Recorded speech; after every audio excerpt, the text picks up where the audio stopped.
Hey, what's up guys? I'm BTC. Blizzard has started to tease out some of the information on what we can expect next year, and it looks like there's going to be a ton of new stuff. New heroes, new maps, new game modes, new customization options, new server types, like tons and tons of stuff. So let's start going through the list. The first thing is going to be new competitive rewards, and I talked about this quite a bit in a previous video, so I'm going to try to keep this one short. Basically, sometime around Season 5, we're going to get something new for competitive rewards. What that is exactly, we don't quite know yet. Blizzard has said that they don't want to make it too awesome though, so it's probably going to be more like gun customization or maybe sprays or emotes or something like that. But I highly doubt there's going to be like new skins as a competitive reward. Now, next up is changes to Sombra. A lot of people were super excited when we heard about Sombra and when we finally saw it get released. But after we saw the character in actual gameplay, a lot of people were disappointed. It was not as exciting as what we originally thought it was going to be. Although, I mean, I guess you got to figure with all the hype and all the build-up that the character had, it stands to reason that nothing that they put out is going to be able to keep up to that sort of hype. But the character itself does seem to be underperforming quite a bit, and Blizzard has actually recognized this, and they realize that the character probably needs a buff in some areas. But what they're doing is they're trying to wait out a little bit and give players a little bit more time to create some new interesting strategies on how to use the character effectively before they start making changes. Jeff Kaplan actually said that when they first released Anna, people didn't really think that it was a good character and it wasn't really used that much. But then the whole multi-tank kind of situation came about, and then Anna became really powerful and really popular.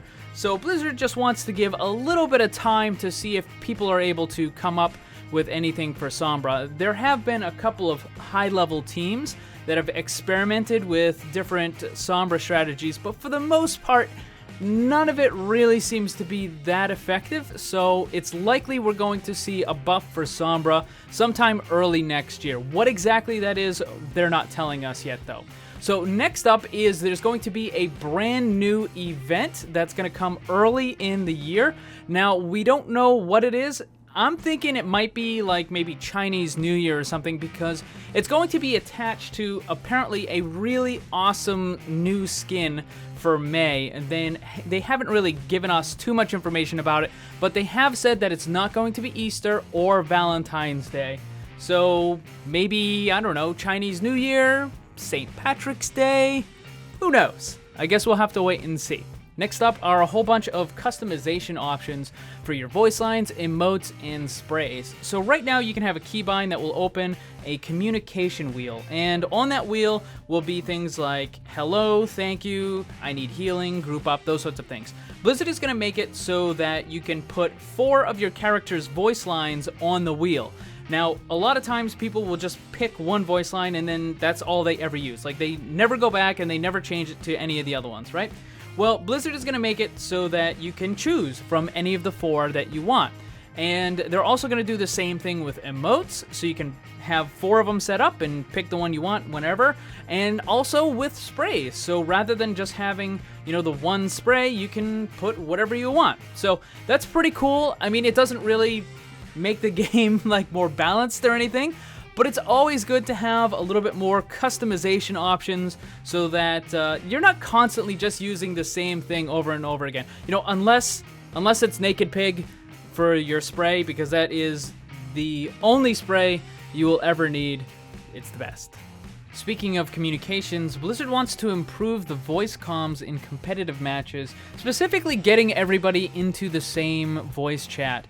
Now, they looked at trying to take everybody and forcing them into the team voice, but that wasn't something that they really want to do, and instead they're going to try to encourage people to join the team voice chat. And what they're going to do is they're going to have like a big button on the screen whenever you're starting up the match and you're on your character select screen.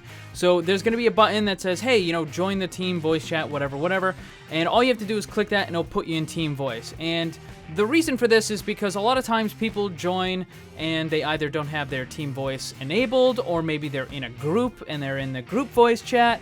So by having this, it will allow the players to simply click a button and then everybody's in the same voice comms, and then they can actually communicate while they're in the match. Another thing they're going to be adding is a searchable server browser for custom games. This is actually something that's been around forever with first-person shooters. In fact, that was the only way you could find games back in the day. You would have to go to the server browser and find one that you wanted to play on and then join it that way. You know, there was no kind of quick play mode where it would just grab people and put you together in a group. Like, you actually had to go and find a server, find a lobby that you wanted to play in. Well, the reason why they're going to be adding it to Overwatch is because right now you can make custom games with all sorts of different rule sets, but the only way you can actually get people into it is if they're on your friends list. So what they're going to do is they're going to make this browser option where when you make your custom game, you can choose to make it public, and then anybody who is on the server browser can actually find your custom game and then join it. So if you want to have a game with no ability cooldowns or triple health or anything like that, you can do that. Or what's probably going to be the case most often is a lot of the rules are going to be the same. It's just people are going to have a single map that's on constant repeat. So you're going to have all these different custom games that are popping up. So just like Dust 24/7, you're going to have, you know, Hollywood 24/7 or Dorado 24/7. Basically a whole bunch of custom games where it's just one map over and over forever. Now let's move on to the really good stuff. New heroes, new maps, new game modes, that sort of stuff. So for new maps, we have Oasis, which is still currently on the public test realm.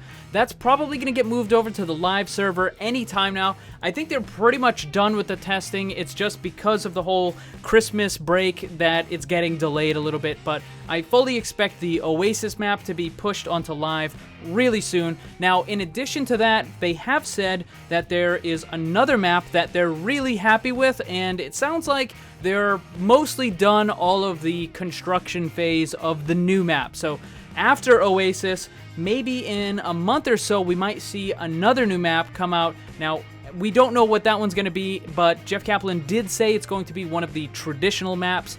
We just got a brand new control point, and we've been getting a bunch of the payload ones, like, you know, Eichenwald and Hollywood and stuff like that. So I imagine that the new map that they're talking about is probably going to be another assault map, because we've had Hanamura, Volskaya, and Anubis. We've had those maps for a while, so we're kind of due in for a new assault map. In addition to that, they're also working on several other new maps that are attached to completely new game modes. So think Lucio Ball or Junkenstein's Revenge, those sorts of things.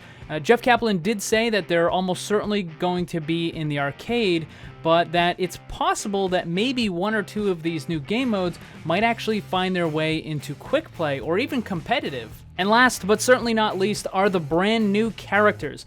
Blizzard has said they're working on several new heroes right now. We don't know too much about them, but one of the characters is almost certainly going to be a tank called Doomfist. Now, if that name sounds familiar, it's because in the new Bonnie map, there are posters of Doomfist all throughout the map, and the payload itself has you escorting the Doomfist gauntlet over to the museum. Now, how they're going to work that into the character, maybe it's like a second Doomfist gauntlet or something, who knows, but the character itself is almost certainly going to be in the game, and it's very likely going to be within the next one or two.